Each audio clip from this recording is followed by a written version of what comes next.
22 proġett fil-qasam kulturali u l-konservazzjoni tal-wirt nazzjonali ser igawdu minn investiment ta' 23 miljun euro minn fondi Ewropej, li minnhom ser igawdu 13 laqda mhux governattiva u 6 kunsilli lokali.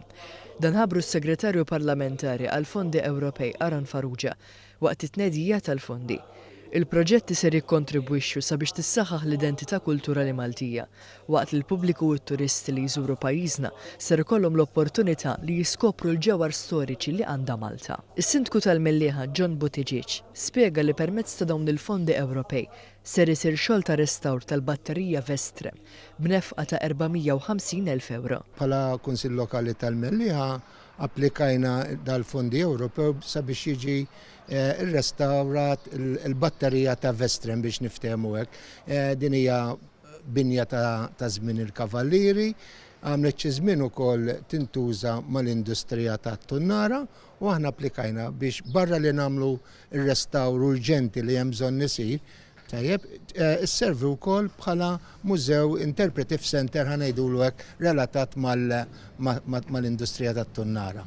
Fost il-proġetti li ser igawdu minn dawn il-fondi Ewropej, hemm ukoll bosta knejjes li ser isirilhom xogħol ta' restawr.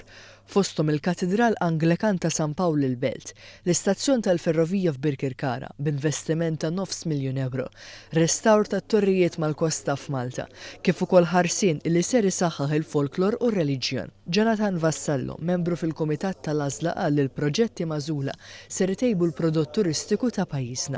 Il-Kumitat tal-Għażla meta ra l-proġetti li kien hemm qudiemu ħares lejn dawk il-proġetti li qed janħansjaw il-prodott turistiku lokali imma f'kontest u f'qafas lokali biex bekk niżviluppaw il-prodott turistiku f'Malta imma flok konċentrat biss fil-Belt Valletta f'numru ta' lokalitajiet oħra.